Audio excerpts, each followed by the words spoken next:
Igualmente invitamos al señor autor del libro, al señor Pepe Farfán, por favor, si toma asiento en la mesa de honor. Y a la doctora Isabel Soto Bardales, adelante. Al señor Fabricio Escajarillo del Solar, adelante.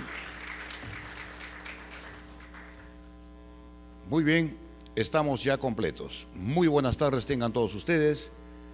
El Congreso de la República le da la más calurosa bienvenida. En esta oportunidad, para disfrutar la presentación, esta conferencia de prensa, presentación del libro 100 pastillas contra la corrección política, escrito por el señor Pepe Farfán. Esto pues organizado por el señor congresista de la República, Alejandro Muñante Barrios, quien no está aquí porque está cumpliendo sus propias labores por su capacidad de eminencia. Vamos a iniciar este evento con el saludo de bienvenida de la señorita doctora Isabel Soto Bardales, abogado ella, miembro de la Red Nacional de Abogados por la Defensa de la Familia, RENAFAN. Sus palabras. Muy buenas tardes, señor Pastor Julio Rosas, excongresista de la República, Fabricio Escajarillo del Solar, periodista y conductor del programa Hora Punta. También, sobre todo, un especial saludo al autor del libro 100 pastillas contra la corrección política, un amigo y compañero de lucha, Pepe Farfán, y a toda esta amable audiencia, sean ustedes bienvenidos al Congreso de la República. Muy buenas tardes.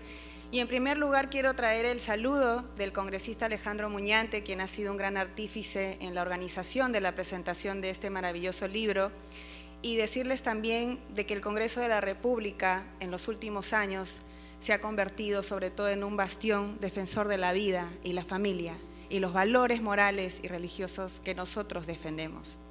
Es muy importante este libro porque viene a ser para mí como una especie de parteagua en esta lucha que hemos venido librando más o menos desde el año 2016, cuando estalló el escándalo del currículo educativo que muchos de ustedes seguro deben recordar, y salimos a las calles, ciudadanos, padres de familia, sin distinguir color político, sin distinguir ninguna diferencia, excepto nuestro amor por nuestros hijos, nuestro amor por los valores patrióticos y nuestro amor sobre todo por Dios, por nuestro Señor. Porque ciertamente en esta lucha nos acompañan personas que quizá no tienen nuestra fe cristiana, pero que creen en estos valores. Y ellos también son bienvenidos a luchar como ciudadanos contra un régimen totalitario que pretende imponer la ideología de género a nuestros niños y a nuestra familia, desvirtuando los valores con los que hemos sido criados y formados durante mucho tiempo. Precisamente son aquellas personas que se denominan o que nos denominan antiderechos, aquellos que suplantan más bien muchos derechos, siendo uno de ellos el derecho de los padres a formar a sus hijos conforme a sus convicciones morales y religiosas. Asimismo, nos denominan antiderechos cuando son ellos los que muchas veces intentan limitar nuestra libertad de expresión a través del artículo 323 del Código Penal, por ejemplo, en donde se nos enseña a que no debemos discriminar supuestamente a la ideología de género, sin explicarnos concretamente de qué se trata a cada ciudadano del Perú. Y ustedes deben haber visto, por ejemplo, el caso de Olga Izquierdo, una ciudadana muy valiente que denunció el tema de los baños trans del aeropuerto. El baño en el que pueden ingresar, siendo un baño de mujeres, un hombre o una persona que se identifica como mujer, lo cual es totalmente contrario incluso al sentido común. Por eso es que les digo que este libro, de más de 220 páginas, es un libro lleno de artículos que ha escrito un guerrero, luchador pro vida, pro familia, a quien conozco y que respeto mucho y que le agradezco el honor de estar presente aquí como panelista, que creo que nos va a ayudar muchísimo a poder entender toda la lucha que enfrentamos, porque no solamente habla desde el aspecto científico, moral, de nuestros valores, sino que tiene mucha información relevante. Una de ellas es, por ejemplo, la tesis del señor Thomas Malthus, quien hablaba de que no existían suficientes recursos en la tierra para toda la gente y que habíamos que pensar en cómo disminuir la población. ¿Se imaginan ustedes que casi todas las políticas públicas de género o en general de la Agenda 2030 tienen que ver con decrecer o disminuir la población mundial. Imagínense que el aborto, el matrimonio homosexual, el tema del ambientalismo, la confusión de identidad entre sexo, género y todo eso, lleva a un solo resultado, la disminución de la población. Nuestro Señor Dios dijo, crezcan y multiplíquense, pero parece haber una política inhumana en este mundo actual, instrumentalizado sobre todo también por organismos como la ONU, como la OEA, que con la participación de ellos es que se despacha en diferentes estados de Latinoamérica y del mundo para intentar imponernos la ideología de género y todas las políticas contrarias a la defensa de la vida, de la familia, de la dignidad humana, pero también, sobre todo, de nuestra libertad. Así que es momento de alzar nuestra voz, de alzar nuestra bandera por la vida, por la familia, por la patria, por la libertad, por nuestra fe cristiana. Y este libro es importante porque tiene un contenido bastante rico, yo lo recomiendo, lo he leído también y te agradezco por este ejemplar, compañero Pepe. Y bueno, quiero invitarlos a leerlo y también a seguir sumándose a esta lucha, que es de todos y que se va a combatir desde el hogar, desde el sitio en donde somos nosotros instruidos para tener valores, van por nuestros niños. Así que sumémonos a esta lucha y leamos 100 pastillas contra la corrección política. Muchas gracias. Muchísimas gracias. Fue la intervención de la doctora Isabel Soto Bardales, miembro de la Red Nacional de Abogados por la Defensa de la Familia, RENAFAM. Corresponde su turno al señor Fabricio Escajadillo del Solar, periodista. Él es el conductor del programa Hora Punta. Muchas gracias. Bueno, José Farfán, autor del libro 100 pastillas contra la corrección política, excongresista Julio Rosas Huaranga, Isabel, excongresista por supuesto, y Isabel Soto, miembro de RENAFAM. Muchas gracias por estar aquí, gracias a ustedes por haber venido. He escrito un breve discurso, muy breve, después de prologar el libro que Pepe tuvo a bien mostrarme primero, invitarme a leerlo y luego invitarme a hacer el prólogo. Yo me sentí, por supuesto, honrado y me siento todavía mucho más estar aquí presentes. Es para mí un honor estar aquí en este significativo espacio para presentar una obra que considero fundamental en la defensa de los valores y principios que sostienen nuestra sociedad. Por supuesto, no solamente es un eufemismo decir fundamental, sino es que sinceramente creo que es así.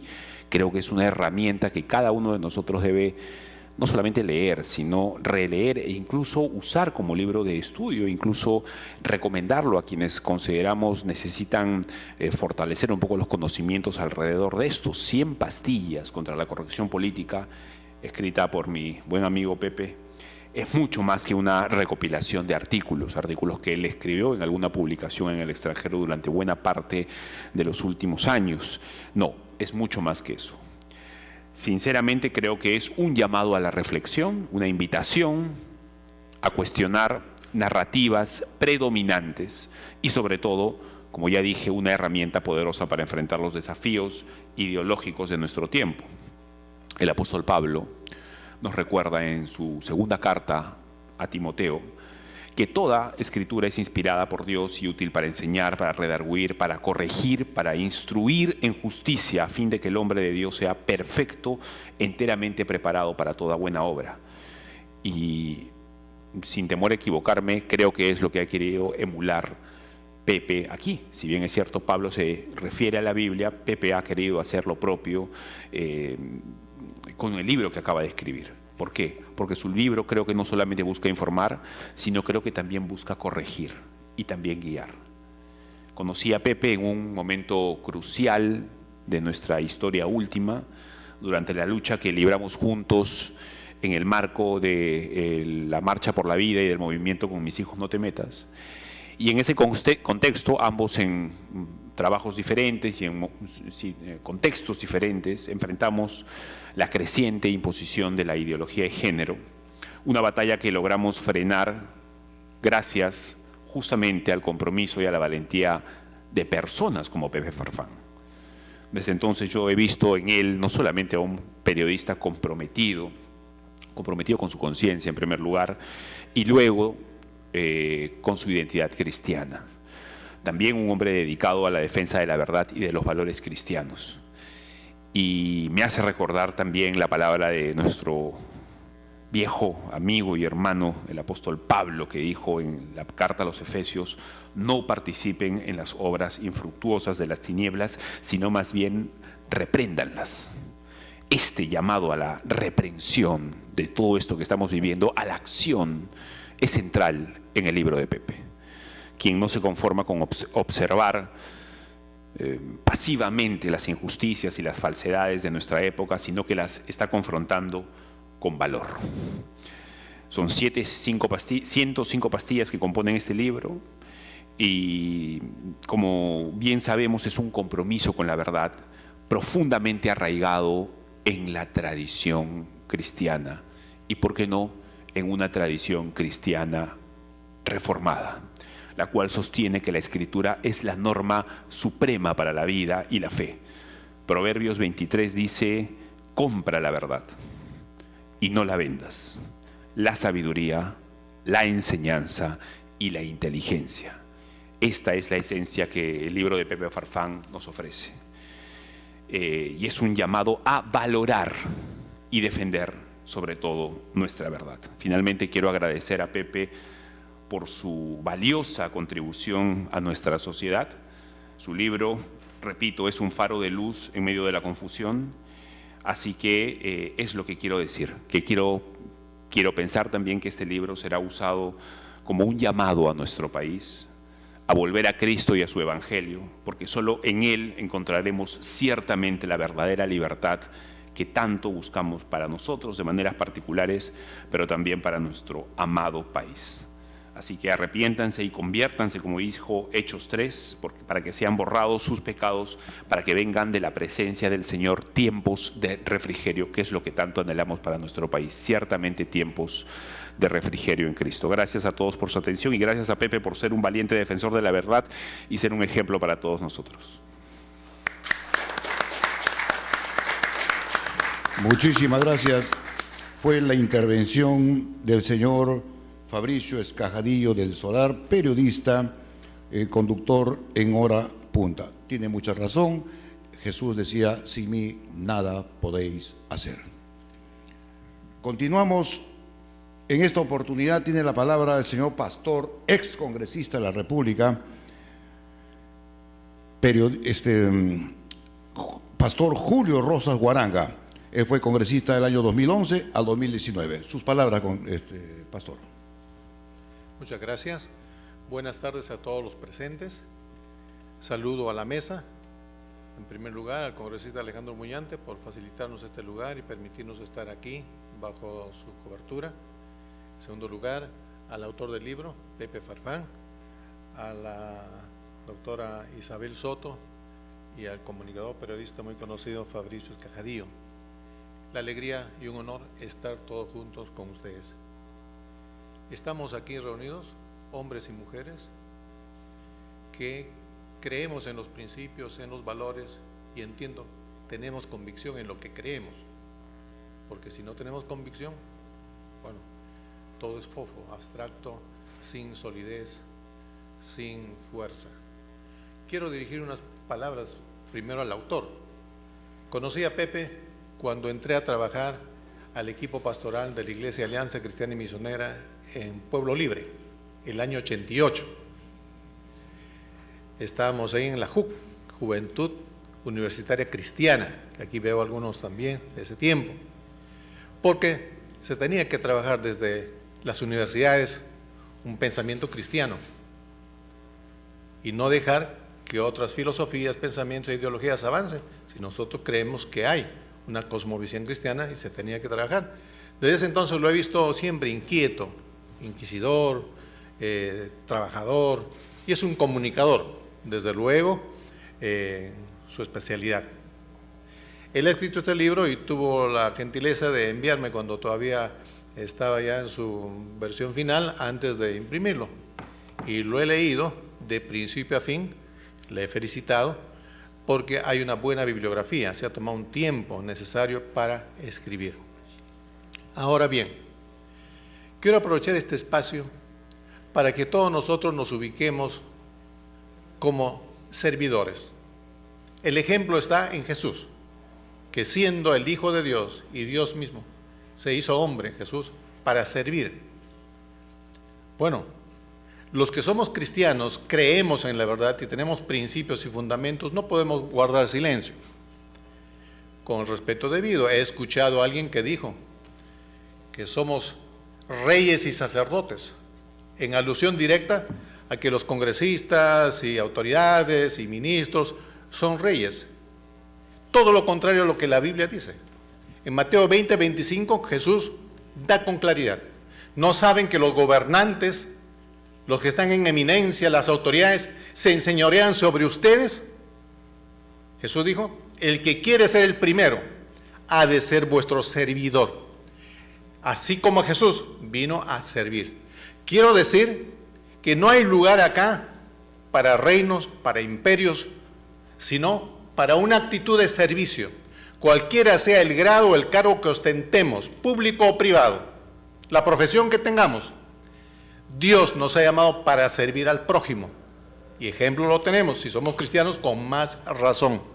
Así que invito a todos, tanto los ciudadanos de a pie, autoridades y todos como peruanos que respeto nos merecemos, que asumamos que si ocupamos alguna vez algún cargo es para servir y servir con amor, motivados por Dios al prójimo que tanto necesita. Diré que sí, en el Perú se ha librado, se libra y se seguirá librando una batalla fuerte contra ideologías, pensamientos, conceptos, ideas que son contrarias a la verdad. Filosóficamente dirá, pero ¿qué es la verdad? ¿Quién tiene la verdad? Jesús dijo: yo soy el camino, la verdad. No dijo yo enseño la verdad, sino yo encarno la verdad. Y si alguien quiere conocer la verdad es Jesús mismo, en persona y en sus actos y todo lo que hizo. Y los que conocemos la verdad no podemos cerrar los ojos, tapar los oídos y guardar silencio. El silencio, dijo alguien, es complicidad. En el Perú y en cualquier parte del mundo, la verdad tiene que imponerse con el amor de Dios.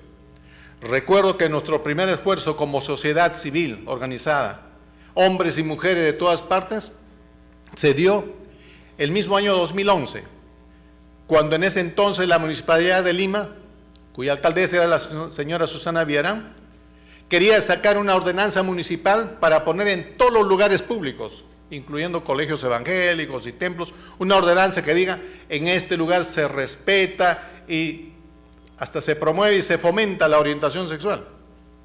Nosotros dijimos: ¿cómo? Nuestras iglesias van a tener que poner esos avisos, los colegios cristianos y otros lugares. No se puede promover ni fomentar esta orientación que afecta la vida de las personas. Entonces comenzamos una campaña para la revocatoria. ¿Y saben qué? No logramos la revocatoria, pero ¿sabe qué se logró? Sacar a todos los regidores y dejarles sola a ella sola. Eso fue un primer esfuerzo de todo un grupo de hombres y mujeres comprometidos con la verdad, para que en el Perú se respete al ser humano y los principios y valores estén vigentes. El segundo esfuerzo fue cuando, justo en esta sala, primero cuando se presentó un proyecto de ley para la unión civil entre personas del mismo sexo, y se hizo una conferencia en Los Pasos Perdidos con 10,000 firmas diciendo: el pueblo pide la unión civil de personas del mismo sexo. Pero hay un pueblo que se indigna moralmente, se subleva espiritualmente, no entra al corazón ni al espíritu. No puede ser. Se comenzó un movimiento, una campaña con CONAFAN, la Coordinadora Nacional Pro Familia, y se recogió 1 millón de firmas. Y en esta sala se entregó a Oficialía Mayor con un notario públicamente para notarizar las firmas. Dijeron: nunca antes se ha presentado 1 millón de cartas, de firmas, pidiendo que esto se frene y que no se apruebe. Pero ¿sabe quién lo hizo? Lo hizo el pueblo, de hombres y mujeres comprometidos con la verdad. Por eso, hermanos y amigos, nuestro compromiso No es con un servidor, no es con un congresista, no es con un equipo o con un grupo, es con la verdad. Y la verdad es Dios mismo, es Jesús mismo. Luego, en la currícula educativa, ya se estaba poniendo este enfoque de género. Algunos no quieren que se les llame ideología de género, son negacionistas, dicen que no existe, pero sí, si uno lee se da cuenta que sí, está plagado de todo eso. Para enseñar a los niños en los centros educativos a explorar su cuerpo, y si es varoncito, a vestirse o pintarse como mujercita, o todavía a cambiar de sexo. Y saben, se levantó un movimiento llamado Con mis hijos no te metas, que nació en el corazón de Dios. De Tumbes a Tacna, Costa, Sierra y Selva se movilizó más de 1 millón de personas. Lo vieron propios y extraños, hombres y mujeres en el Perú y en el extranjero, cuya chispa se fue prendiendo en otros países de América Latina. Y hoy, el próximo 12 de octubre, en Washington, más de 1 millón de personas están congregándose para levantar la bandera en defensa de la vida y de la verdad. Con mis hijos no te metas. Dicho sea de paso, traigo los saludos del fundador de Con mis hijos no te metas, Cristian Rosas. Hubiera querido estar, pero por su agenda ocupada no puede estar con nosotros. Pero así todos nos hemos sumado. Y para ir terminando, disculpe, porque los pastores tenemos la práctica de hablar mucho y nunca terminar, pero yo debo acabar. Yo creo que esto requiere, la defensa de la verdad requiere el concurso y el trabajo comprometido de todos, hombres y mujeres, sin tibieza, sin miedo, sin temor, con decisión, con valentía, como Dios se lo dijo a Josué: mira, ¿qué te mando? Es un mandato, pues. Esfuérzate, requiere esfuerzo.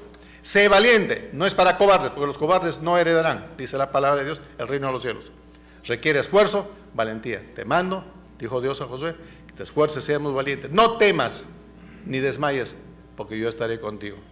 Se requiere entonces la participación de la iglesia. Hago un llamado, la iglesia cristiana, sea evangélica, católica, a enseñar a sus feligreses, a sus fieles, a defender los principios y los valores de la vida y la familia, las libertades, la soberanía de la nación, a la luz de la palabra. Se requiere el compromiso y el trabajo de los abogados, como acá la doctora Isabel Soto, de Renafán, que con fuerza, la parte jurídica, se requiere la habilidad de los profesionales en derecho. Se requiere la participación de la prensa, los medios de comunicación, de los comunicadores, como bien acá lo representa Fabricio Escajadillo, nuestro amigo, pero un cristiano bien firme y valiente, que sabe desde su profesión transmitir y comunicar. Yo te felicito, Fabricio. Sigas adelante. Se requiere la parte educativa, como Pepe. Pepe es educador, ha escrito un libro aquí y está en la parte académica de Con mis hijos no te metas, educando, capacitando, instruyendo. Necesitamos educar, enseñar a todas las personas, inclusive los términos. Cuando se habla de violencia hay que decir violencia contra la mujer, no usar otra terminología que usan otros que quieren que quede en el coeficiente y en la cultura. Y hay que decir violencia familiar contra la mujer, contra los niños, contra los hombres, los ancianos, contra todos. Hay que condenar eso. Y nosotros estamos aquí para seguir defendiendo la verdad. No hay otra cosa más que defender la verdad hoy, mañana y siempre. Gracias por su atención. Que Dios les bendiga. Buenas tardes. Gracias. Muchísimas gracias. Fue la disertación del señor pastor Julio Rosas Huaranga. Efectivamente, Sócrates le decía a Platón: amigo Platón, soy tu amigo, pero soy más amigo de la verdad. Y la verdad os hará libres. Si el Hijo del Hombre os libertare, seréis verdaderamente libres. Tiene la palabra el autor del libro, que por eso estamos aquí. Autor del libro 100 pastillas contra la corrección política. Él es comunicador, director académico del colectivo Con mis hijos no te metas. Con ustedes, el señor Pepe Farfán.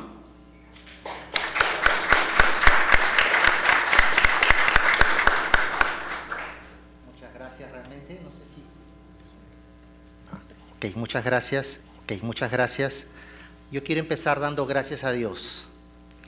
Y quisiera decir que, aunque la excusa es usar este libro y hablar de un tal Pepe, en realidad el objetivo es que podamos abrir nuestros ojos y mirar hacia los cielos, porque allí está la verdad. Este libro, bueno, quiero empezar primero agradeciendo al congresista Muñante por cedernos este espacio. Gracias también, Pastor Julio, a la doctora Isabel, a Fabricio Cajadillo, muy honrado realmente por cada una de sus palabras. Pero otra vez quisiera comentarles que el objetivo del libro no es mirar a una persona, no es enfocarse en un grupo, ni en un pensamiento en particular. El objetivo de este libro, que en buena medida, tengo que reconocer, fue inspirado por el trabajo del congresista Julio Rosas, o es congresista, y en toda la labor que ha desarrollado. Yo tuve la bendición de poder trabajar un tiempo con él y allí aprender muchísimo sobre estas cosas, conocer mucha gente comprometida con estos valores. Lo que quiero decir es que el libro está dirigido a mostrar que el cristianismo no es esa religión de masas que según algunos debería ser desterrada porque representa una especie de retroceso para la humanidad. No es no pertenece a ese Dios que ha muerto, como decía Nietzsche hace ya varios siglos. Nietzsche fue el que murió, pero el Dios al cual él se refirió está más vivo que nunca. Y este libro intenta rendirle homenaje, intenta mostrar que el cristianismo no solo es un tema de encerrarse en las cuatro paredes de un templo, no solo es un tema de cantar, alabar, orar, sino que se abre al mundo porque tiene una explicación, tiene una respuesta para las inquietudes que cada uno de nosotros tenemos. Porque hay cosas que el ser humano tiene en su corazón y que el conocimiento, la ciencia o cualquier diversión jamás va a poder llenar.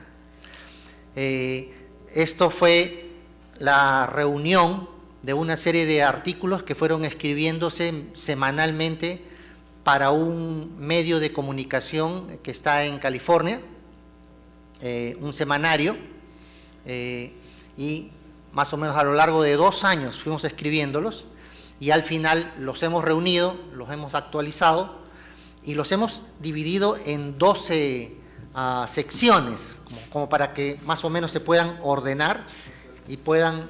sí, aquí está. Ok. Y rápidamente yo quería solamente mencionar, porque realmente si yo pudiera recomendar alguna parte del libro, recomendaría la última sección. Pero para llegar allí hay que caminar un poquito por lo que está antes.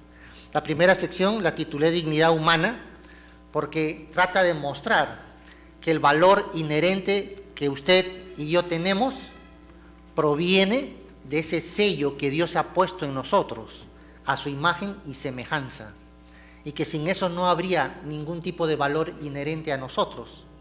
Caeríamos en esa lógica absurda de que todo lo que vemos a nuestro alrededor fue creado de la nada, y que por lo tanto todo lo que vemos es producto de simple casualidad más tiempo, que fue multiplicando su forma, su consistencia, hasta que allí por casualidad apareció alguna especie de célula inicial, y por casualidad también más tiempo pues fue avanzando, complicándose, y por allí aparecieron algunos primeros animales y en algún momento alguna especie de homínido, y pues de allí venimos nosotros. Creo que para creer eso se necesita mucha más fe que para entender que todo es producto de una persona, un creador inteligente. Y la dignidad humana, esa primera parte, intenta hablar un poco de esto. Luego, la parte 2 habla de los distopismos, o sea, de las distopías que se han ido planteando a partir de esta lógica irracional, atea. Y lo digo así claramente porque vamos a ver que realmente esto es lo que está siendo reconocido ahora por los científicos.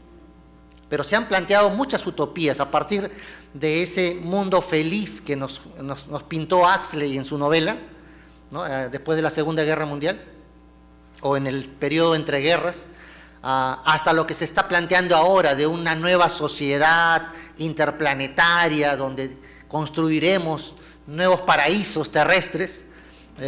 Distopismos trata de hablar un poco de eso.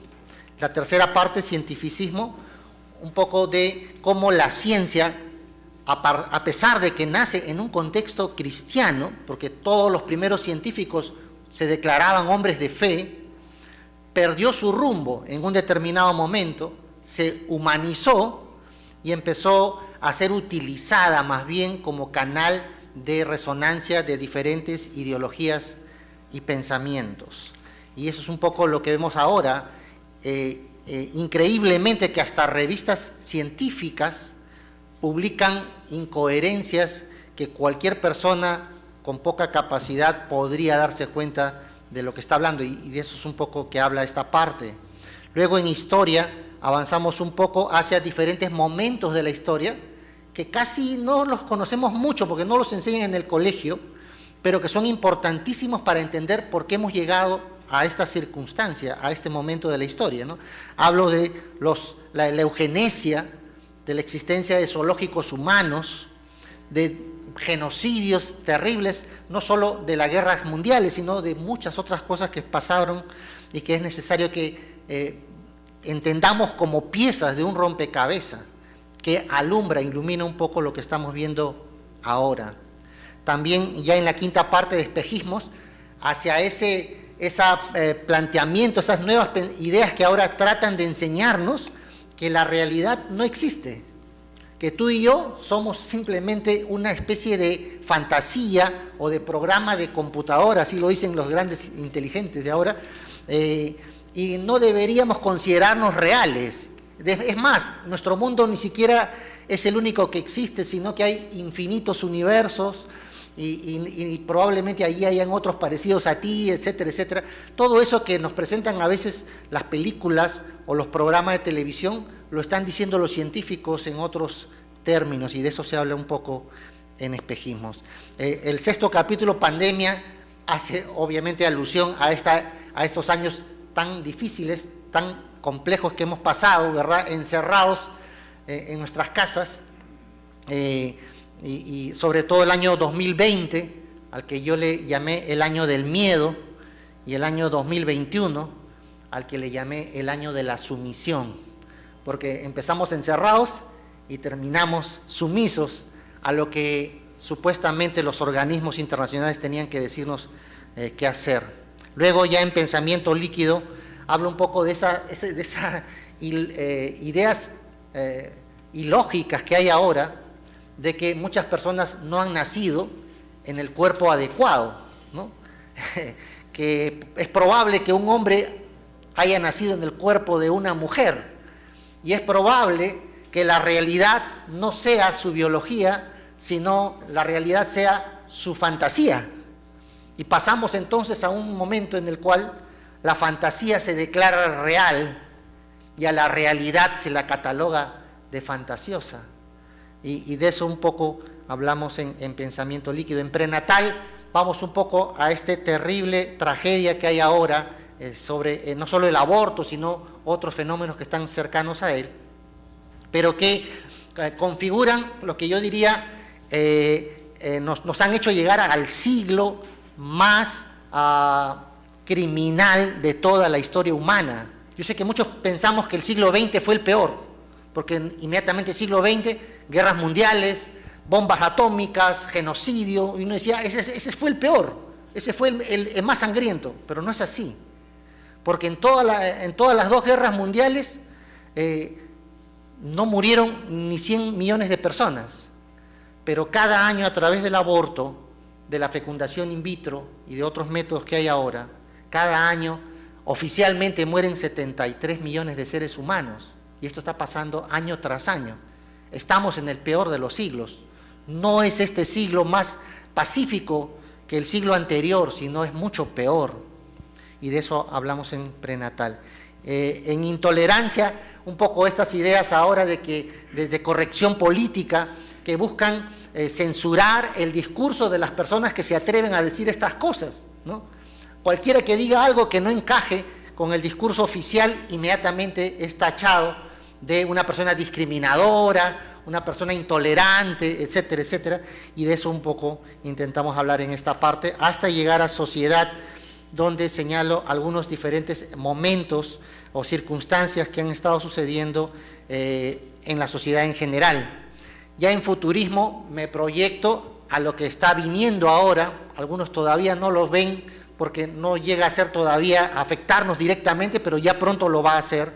Todas estas ideas que vienen con la inteligencia artificial, que vienen con hacer de una fusión entre el ser humano y la computación, ¿no? De tal manera de que crear un nuevo tipo de personalidad, algunos hablan de un transhumano, de un poshumano, etcétera, etcétera. De esto un poco trata futurismo. Pero como les dije al inicio, para mí, espero que en algún momento los que leen esto puedan llegar a la sección 12, que es la sección de trascendencia, y es donde señalo que todo esto tiene una explicación, tiene un sentido, que puede ser entendido, que la ciencia no tiene que defender cosas irracionales, sino que realmente ahora la ciencia empieza a entender que las realidades leer un par de pastillas, ¿no? Le llamo pastillas porque son cortas realmente, pero me gustaría leer estas dos pastillas para todos ustedes. Una es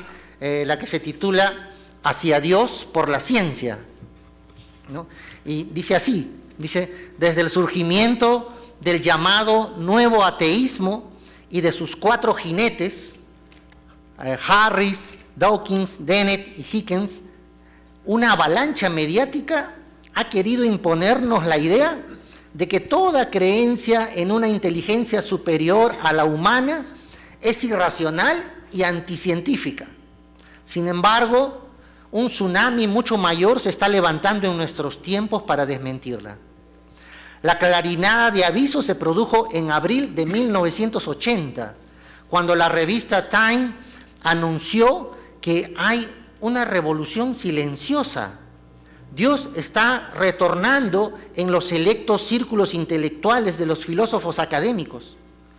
Por supuesto, no hablaba de los científicos antiguos, como Copérnico, Bacon, Galileo, Kepler, Pascal, Newton, Leibniz, Linneo, Faraday, Pasteur, etcétera, que armonizaron sin problemas la fe con la ciencia, sino de muchos de los científicos de hoy, que empezaban a hacerlo también y hasta con mayor convicción. Uno de ellos, por ejemplo, fue Alan Sandage, el más grande cosmólogo del mundo, que declaró públicamente en 1976 que había decidido hacerse cristiano a los 50 años. Su testimonio influyó en tantos científicos que el Newsweek publicó un artículo en julio de 1998 titulado La ciencia encuentra a Dios. Fue también en 1976 que el biofísico Dean Kenyon, luego de escribir un libro ateo sobre el surgimiento espontáneo de la vida, negó sus propias conclusiones, declarando creer a partir de ese momento que la mejor evidencia apunta hacia un diseñador de la vida.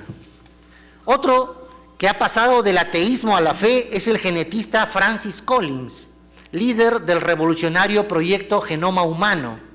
En 2006 publicó su libro ¿Cómo habla Dios? La evidencia científica de la fe. Collins afirma ahora que uno puede ser creyente sobre una base racional y es probable que el ateísmo sea la opción menos racional de todas. Pero uno de los cambios más dramáticos fue el del filósofo Anthony Flew, el máximo referente del ateísmo filosófico. Flew, después de medio siglo de terca negación atea, declaró: el razonamiento me ha llevado a aceptar la existencia de un ser autoexistente, inmutable, inmaterial, omnipotente y omnisciente. Su libro de 2007, Dios existe, fue toda una revolución y un shock para sus círculos. Los nombres y testimonios ahora se multiplican. John Lennox ha enterrado La ciencia a Dios, su libro de 2003. Ariel Roth, su libro de 2009, La ciencia descubre a Dios. Josué Ferrer, ¿Por qué dejé de ser ateo?, de 2009. Alan Chapman, Matando a los dragones, de 2013. Amir Axel, ¿Por qué la ciencia no refuta a Dios?, 2014. Antonio Cruz, A Dios por el ADN, 2017, entre muchos. En 2021, un nuevo libro francés volvió a levantar el consenso teísta. Los investigadores Bolloré, Michel Yves y Bonacieux Olivier publicaron Dios, la ciencia, las pruebas, el árbol de una revolución, la ciencia nueva aliada de Dios. El libro está prologado nada menos que por el Nobel de Física Robert Wilson, y su conclusión es telúrica. El materialismo siempre ha sido solo una creencia. Ahora es una creencia irracional. Un creador, por tanto, no es incompatible con la ciencia. Todo lo contrario. Una reflexión objetiva sobre las evidencias actuales apunta cada vez más a que podemos llegar a la fe por el camino de la ciencia. Esa es una de las pastillas que está en Trascendencia. Y la última que quisiera leerles, para no cansarles, solo la última de todo el libro, se llama Anhelo de Eternidad. Y dice así: aunque algunas voces lúdicas reconocen el resurgimiento de los valores absolutos y de la espiritualidad frente a siglos de crecimiento progresivo del relativismo secular, lo cierto es que este no ha dejado de prevalecer y de sumergirnos cada vez más en las profundidades del postcristianismo. Sin embargo, la gran paradoja del profundo materialismo humanista de esta época es que mientras se proclama con orgullo cientificismo que todo apareció por casualidad más tiempo y que por lo tanto solo somos eventualidades pasajeras de un universo sin sentido, anidamos en nuestra alma un profundo anhelo de eternidad. Es decir, aunque supuestamente aparecimos de la nada para existir solo una infinitesimal fracción de tiempo, porque 100 años humanos son aproximadamente el 0,016% de un año galáctico, o sea, el tiempo que el Sol tarda en dar la vuelta alrededor de la Vía Láctea, nuestra naturaleza no parece aceptarlo. Nunca actuamos como los seres finitos que nos dicen que somos. De hecho, los humanos vivimos nuestra vida rebelándonos frente a la realidad de la muerte, y aunque tratemos de ignorarlo, bien podría salir de nuestro interior el mismo grito angustioso que lanzó Miguel de Unamuno, el ilustre rector de la Universidad de Salamanca en España, en su ensayo del sentimiento trágico de la vida. Decía Unamuno: no quiero morirme, no quiero, ni quiero quererlo. Quiero vivir siempre, siempre, siempre, y vivir yo, este pobre yo que me soy, y me siento ser ahora y aquí. Esta profunda insubordinación frente a lo inevitable parece salir de las entrañas y se sublima en otro anhelo que transgrede por completo la misma razón: la posibilidad de revivir. En su poemario España aparta de mí este cáliz, el poeta peruano César Vallejo lo expresa dulcemente en la desconsolada imagen de un soldado que había muerto en la batalla. Vallejo escribe: entonces todos los hombres de la tierra le rodearon. Les vio el cadáver, triste, emocionado. Incorporóse lentamente, abrazó al primer hombre, echóse a andar. Si lo pensamos un poco, tendríamos que preguntarnos con seriedad: ¿cómo es que en una esencia finita, o sea nosotros, se puede generar un anhelo tan grande de infinitud? ¿Cómo es que en palabras del novelista Milán Kundera se nos hace insoportable la levedad del ser? Si los presupuestos humanistas evolutivos con que nos bombardearon desde la escuela son correctos, esto no tiene sentido.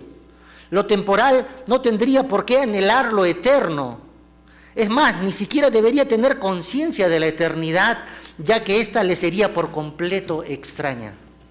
Pero la realidad es que anhelamos la vida eterna, como las plantas anhelan el sol, o como el ciervo brama por las corrientes de las aguas. Y este anhelo, que parece haberse consubstanciado con nosotros, nos genera una rebelión absoluta contra el hecho de que un día volveremos al polvo de donde vinimos. Aún así, pocos se hacen la gran pregunta: ¿es acaso la conciencia de eternidad que tenemos una evidencia de que no fuimos creados para morir? ¿Es posible que nuestro ineluctable anhelo de eternidad nos hable más fuerte sobre nuestro origen que la incoherente teoría del Big Bang? ¿O es que la repetición narcótica de teorías que rechazamos en lo profundo del alma es más fuerte que el testimonio que nos viene de nuestro interior más profundo? Seamos sinceros, ni tú ni yo creemos realmente que somos nada.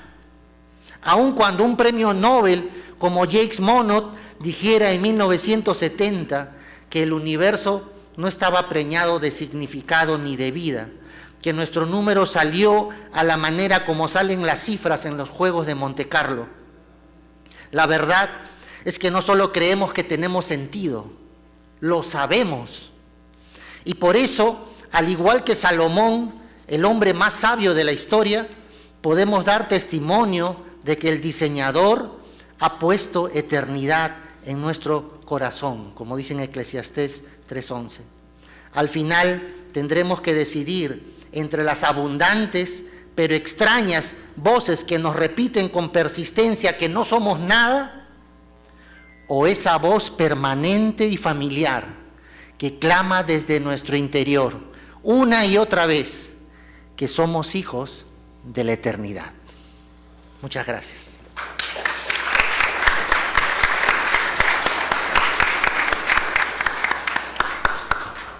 Muchísimas gracias. En realidad, Dios está aquí. Muy amable. A mí me ha tocado el Señor. Agradecemos la intervención del autor del libro 100 pastillas contra la corrección política, señor Pepe Farfán. También agradecemos la presencia del pastor Julio Rosas Guaranga, ex congresista de la República, y por supuesto al señor Fabricio Escajadillo del Solar, periodista, conductor de Hora Punta, y también a la doctora y hermana Isabel Soto Bardales, miembro de la Red Nacional de Abogados por la Defensa de la Familia, RENAFAN. Este evento ha culminado. Muchas gracias a ustedes también por estar aquí presentes. Que Dios me los bendiga a todos y a cada uno de ustedes, y por supuesto a todos ustedes, muy agradecido.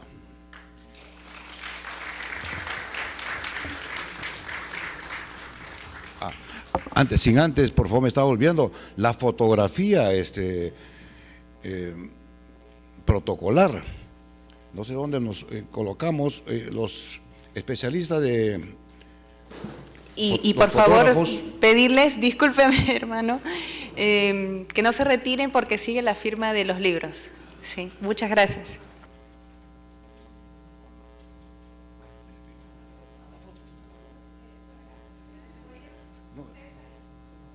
Acá se baje y acá los fotógrafos de aquí para allá.